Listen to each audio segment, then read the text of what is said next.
Ibu dengan Ibu Tiwi. Iya, saya dengan Ibu Tiwi. Sebelumnya saya ahli gizi di rumah sakit ini.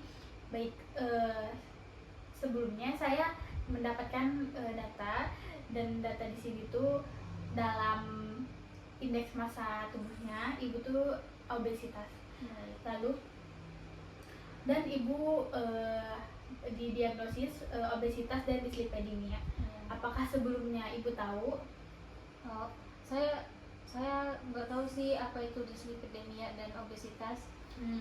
Jadi obesitas dan dislipidemia adalah kondisi metabolik yang saling berkaitan, di mana obesitas merupakan penumpukan lemak tubuh berlebih akibat ketidakseimbangan antara asupan dan karbohidrat energi. Sedangkan kalau dislipidemia, kelainan kadar lemak darah yang ditandai dengan peningkatan kolesterol total, LDL atau trigliserida, serta penurunan HDL Ibu. Baik. Nah, di sini juga saya ada rekomendasi untuk dietnya Ibu, yaitu diet rendah energi, rendah lemak, dan rendah garam 1. Apakah sebelumnya Ibu tahu dari ketiga diet itu? Belum tahu Ibu, apakah bisa dijelaskan dulu? Bisa Ibu. Jadi diet rendah energi, rendah lemak, dan garam 1 itu pengaturan pola makan dengan pembatasan asupan kalori secara terkontrol untuk menurunkan berat badan secara bertahap Ibu. Lalu pembatasan lemak, terutama lemak jenuh. Jadi Ibu harus mengurangi lemak jenuhnya kalau dalam Ibu makan. Nah, dan kolesterol untuk mengontrol kadar lemak darah serta mengurangi beban kerja hati dan pankreas, serta pembatasan natrium. Jadi kalau misalnya Ibu masak, nah Ibu tuh nggak perlu nambahin garam lagi, karena dalam bahan masakan itu sudah terkandung garam juga Ibu. Jadi Ibu tidak perlu menambahkan garam lagi. Baik, di sini juga saya ada tujuannya Ibu, yaitu menurunkan berat badan Ibu secara bertahap dan aman, tidak mengganggu kegiatan Ibu, lalu mengontrol kadar lemak darah, kolesterol, dan trigliserida, mengurangi gejala GERD dan nyeri saluran cerna, mempertahankan fungsi hati, dan mencegah perburukan sirosis, dan memperbaiki status gizi dan albumin. Baik, sebelumnya ada yang ingin ditanyakan dulu Ibu? Belum. Nah, jadi di sini juga saya ada syarat dietnya Ibu. Jadi dalam energi itu Ibu harus disesuaikan dengan berat badan Ibu juga.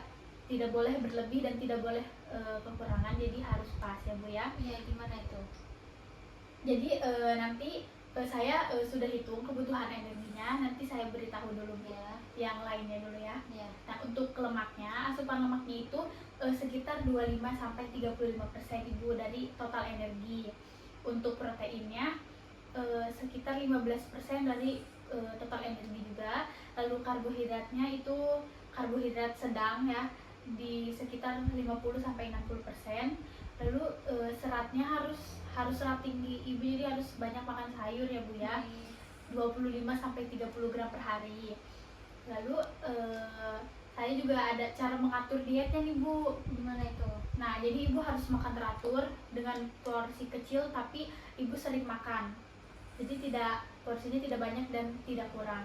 Lalu pilih olahan rebus Ibu, jangan menggoreng-gorengan.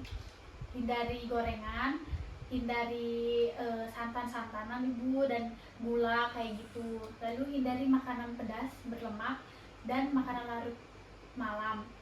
Lalu cukupi air putih dan lakukan aktivitas fisik ringan. Baik. Lalu di sini juga ada bahan makanan yang dianjurkan Ibu. Contohnya tuh kayak untuk karbohidratnya Ibu bisa makan nasi merah, nasi putih, tapi nasi putih dengan dengan porsi yang tidak berlebih ya Bu ya. Lalu kentang rebus juga bisa Bu, untuk singkong juga Ibu bisa. Lalu protein hewaninya bisa ikan kukus atau dipanggang. Lalu ayam tanpa kulit itu bisa dipanggang atau dikukus juga Bu, sama putih telur. Lalu protein nabatinya ada tahu tempe, itu tidak direkomendasikan untuk digoreng, tapi untuk dikukus atau dipanggang saja Bu.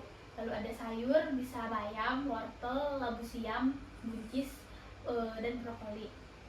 Untuk buahnya ada pepaya, apel, pir, pisang matang Bu, yang porsinya tuh yang kecil tidak yang besar.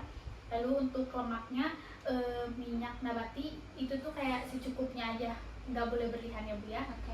Lalu untuk minumannya itu dianjurkannya hanya air putih.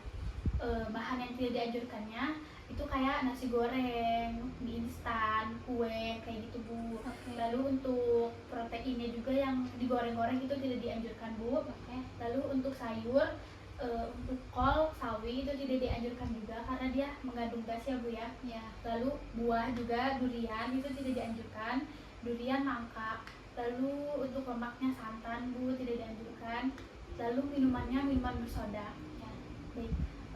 Di sini juga saya sudah menghitung kebutuhan Ibu untuk energinya Bu di 1922,5 kilokalori, untuk lemaknya di 42,7 gram, proteinnya 92,28 gram, dan karbohidratnya di 292,22 gram Bu.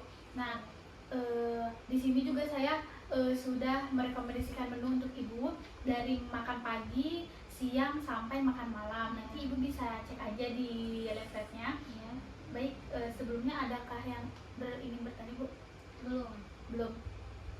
Nah, untuk pembagian makannya itu Bu, Ya. sehari dari pagi dari jam 6 bisa sampai dari jam 6 sampai jam 8 itu batas makan pagi Bu. Ya. Lalu makan siangnya itu batasnya dari jam 12 sampai jam 1. Ya. Dan untuk makan malamnya dari jam 6 sampai jam 7 Ibu. Ya. Baik.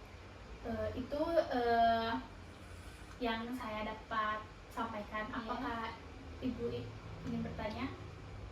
Tidak ada Mbak. Tidak ada. Baik, terima kasih Ibu. Semoga bisa diterapkan di kehidupan Ibu sehari-hari. Selamat malam.